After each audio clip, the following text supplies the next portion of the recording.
Timothy Lawler here again, and this is one of my videos in my Empower Network training series here. Again, these videos are targeted, guys, towards someone that has never ever done any kind of blogging or any kind of online marketing or anything before. So it is my super basic SEO keyword research technique. If you have had any kind of experience with this, it might be you might think this is very trivial, but again, that's the point of it. It's to have a basic resource for my team members, because I have a lot of people who have never done this before, which is awesome, because I want to get those people rocking their own. So let's just keep going through this. And step one, guys, if I've talked to you in the past, you'll always hear me say this. Now, who is your audience? You have to think of what general population that you want to write to, and you can have several different audiences, and it doesn't have to be like really specific. Here are some examples. For instance, if you're a stay-at-home mom, maybe you want to write to stay-at-home moms. If you've been a pilot in the past, or you like to fly aircraft, maybe you want to write to other pilots and those types of things. Maybe construction workers. Anything is open, okay, guys?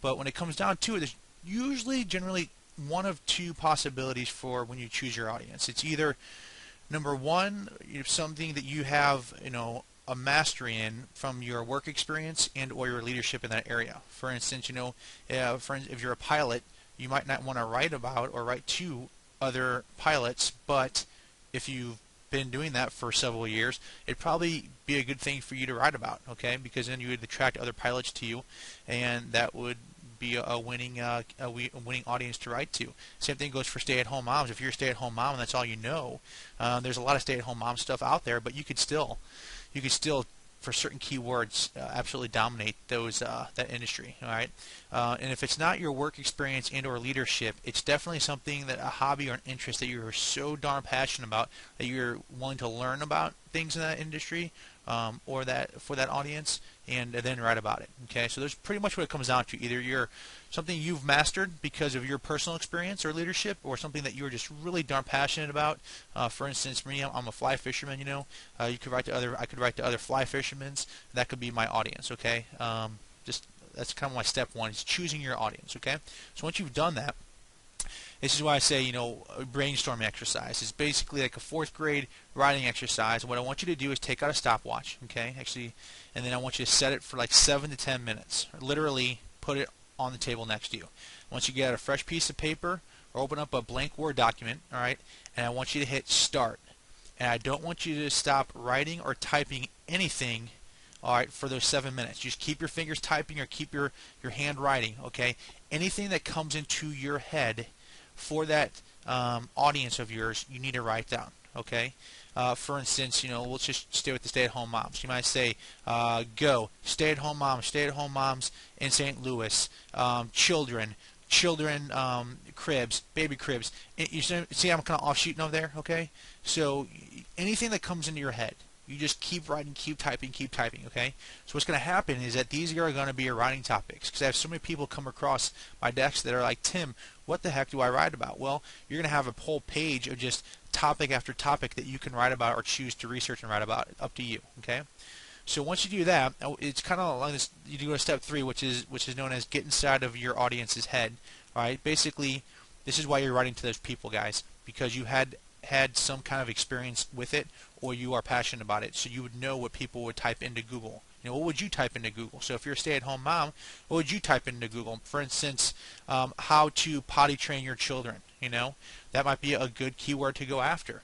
All right, would be like potty training children. That would be the keyword. Okay, and again, whenever you write, you want to make sure that your content, aka the actual post of your that you're making, matches what they are searching for. Okay. This is a little more advanced, but I want to help you guys out a little bit. So once you've already figured out what audience you're going to write to, you brainstormed, and you then get inside of your audience's head, you got to start writing your keywords, okay, and placing them in certain positions. Okay, so the first place that you want to place a keyword is in the title. So I've used, actually, this is one of my posts, I actually went after the keyword Chipotle in San Diego, because I want to get in front of people that search for Chipotle in San Diego. So my actual title of my blog post was, is Chipotle in San Diego poisoned? Okay, you see how that looks natural? It's just not Chipotle in San Diego is the title of my post. Make it look natural, but don't make the title super long either. Okay, That's kind of the first place you need to put your keywords. And the second place is definitely sprinkled throughout the post. Definitely do that, but it also needs to make sure that it's in the first and last sentences of the article, or actually the post that I'm meant to put there. Okay, so that's absolutely important because it'll help you get ranked even higher. All right. Third place is if you can get pictures into your post. Please do that too. I used to, but it takes a lot of time. However, it does boost your SEO rankings. Okay, so if you can get some pictures or some free ones on the internet, you can get them into your article or your post, and that'll actually help your SEO ratings as well.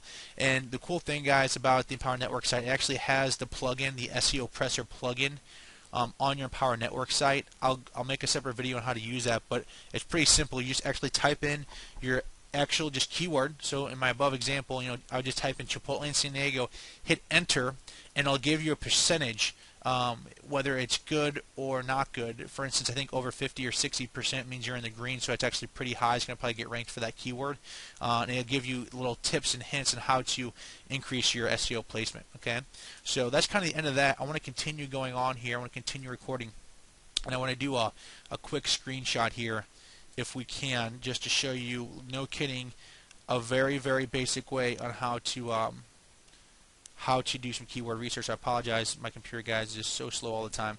But what I want you to do is pop open Google. Okay, this is what I do. This is basic keyword research. If you're an advanced keyword researcher, you're probably cringing at this. But again, this is for somebody that's never done this before.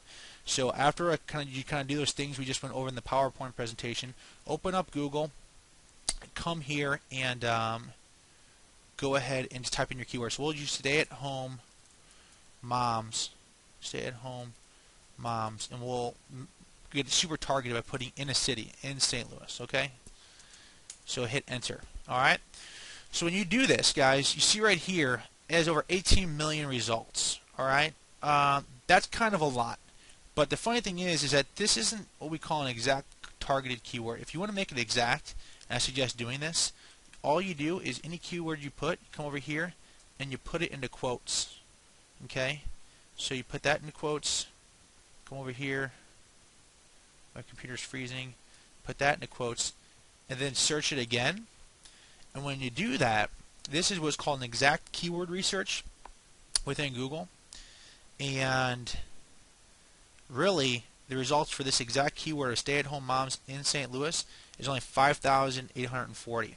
So depending on which source you go to, anything less than 100,000 here for the exact keyword research is a super targeted keyword that you could probably take over. Okay, there's not that many results for it. Okay, so that's kind of just a basic thing. Just type your keyword or what you think potential keyword might be into Google. Then you can put it in quotes and get the exact quote rate. And if it's under like 100,000, that's probably a decent one.